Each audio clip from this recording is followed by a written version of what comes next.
What's the easiest way to create an animated drop-down menu in Figma that's also quite dynamic? Well, if you watch till the end of this video, you'll learn exactly how to do it. Now, let's waste no more time and get straight into it. Alright, so let's start this tutorial by looking at the end result of what we'll be creating today. So I'll zoom in here, I'll click to play this flow. You can see that we have this amazing looking animated drop-down here. If I click it, or first, if I hover it, we have a hover state. If I click it, we have hover states for these items. If I click one of these items, we change the content inside of the drop-down component here. If I click it again, you can see that that thing that I chose is active. If I click something else, we get a new item up here. And now this is active.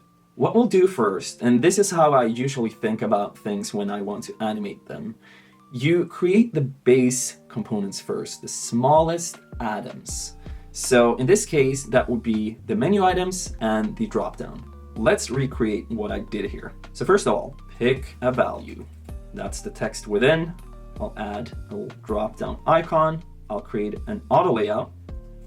Call it drop-down.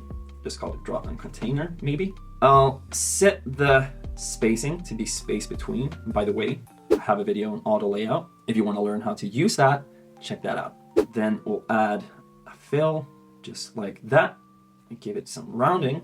I'll give it some padding. I give it a fixed height based on the 8-point grid system that I like to use. And by the way, if you don't know what that is, I strongly suggest you start looking into that. And I have a video on that as well. So let's give it some sizing like that. Maybe we'll take a 200 width and I'll add a stroke to this as well. So there we have our drop-down container or our drop-down. Now let's create the menu item. So I'll just grab this text and I'll just add an auto layout to this. I'll call it menu item. I'll give it a width of 200. I'll give it a 16 pixel padding. Give it a background fill. Give the actual text a darker color. That is what we need. I'll call that menu item. So now that we have our two smallest components,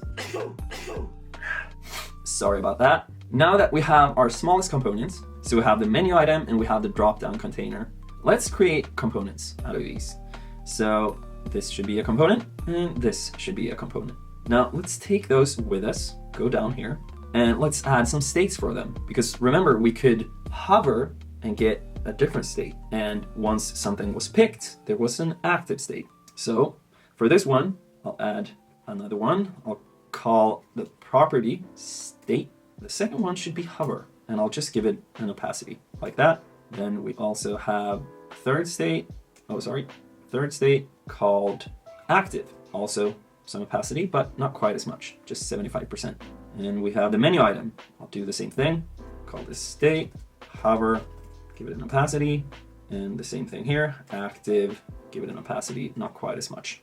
So there we have our smallest components. Let's just look at them in the wild here. Grab them, bring them over here, just to see how they look in action. I'll add a flow starting point here, play it, and nothing works currently because I didn't add interactivity to them, of course. So you have to do that first. So on this, on click is wrong, so we'll change to while hovering, change to this. The active state is just something I want to use, so you'll see I can use it from the right sidebar since I've added it as a component property, but we won't have any interactive flow connected to it. I'll add while hovering to the menu item as well, and smart animate just like that. And by the way, if you don't know how to really use component properties, if you haven't used Smart Animate a lot before, I have videos on that up here as well. So now it works. Hovering works. Now it's time to combine these things into a drop-down component.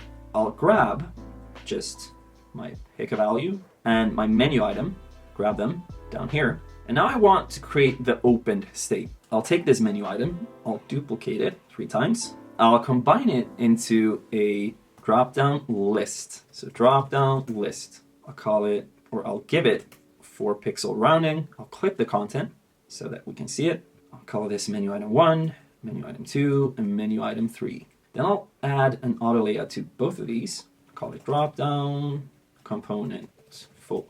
I'll give it spacing of 8 here, and then I'll create a component out of this. Create a component, hit the plus, expand this a bit.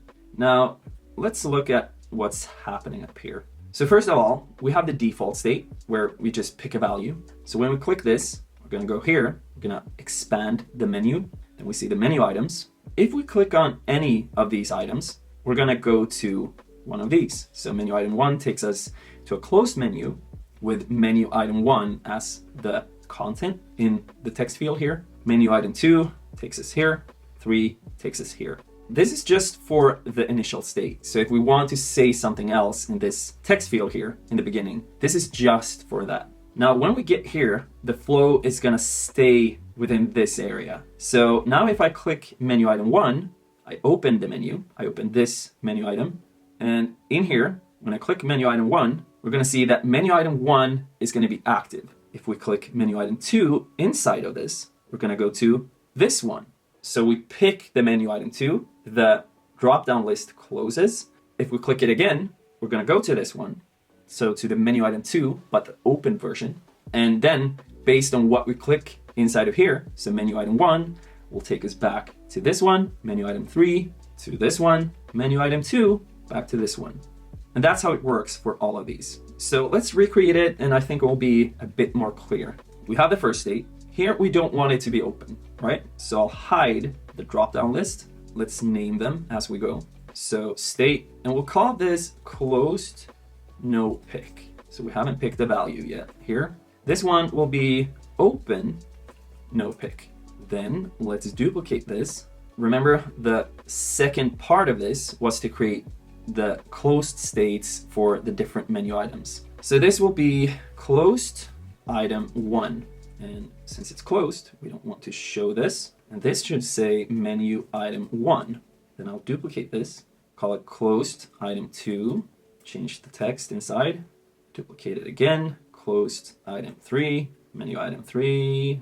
Then we want the opened states. So menu item 1, I'll duplicate it, and this will be called open item 1. In this one, we have an active state for the menu item 1, duplicate it again. Oh, and by the way, we won't duplicate it again just yet, because we're gonna save ourselves some time if we wait with the connections and then just duplicate once we've made all the connections for this one. You'll see why in just a bit. So if we go up to the first value again, or the first item, this one on click is gonna show us this. It's gonna open up the menu. So on click, change to this, open, no pick, smart animate. When we click menu item 1 here, it's gonna go to this, the closed item 1, for this one, closed item 2, and for this one, closed item 3. Then when we click this, it's gonna go to an open version of menu item 1. And now let's make these connections before we duplicate it. So when we click menu item 1, it goes back here. When we click menu item 2, it goes to this one. And the same here. Menu item 3 goes to this one. Now, if we duplicate this, you can see that we get the same connections when we duplicate it. So we save ourselves a tiny bit of time. And that tiny bit of time becomes more time the more complex your prototypes are. So in this one, the active state should be on menu item 2, active. And the text should say menu item 2. And this one should say menu item 3, and the active state should be menu item 3. Then we can change the names of these new ones. Item 2, item 3. Now also, make sure we have correct connections on these. So when we click menu item 1, it should open this, right? So on click, change to open item 1. And by the way, make sure you target the actual drop-down container here and not the outer item. So not closed item 2, but the drop-down container. That one should open up menu item 2, or open item 2, and this one should open up menu item 3. Cool. Let's see if it works. I'll grab this, go back here to our testing frame, place it there, play it. We hover works, click it, hover works inside of here. Click a menu item 2, that works. It changes the content inside of here. And it all seems to be working. If you want to take your animations further, check out my videos on interactive components and advanced smart animate in Figma. Now, until the next one, have a great life, and we'll talk soon. Ciao.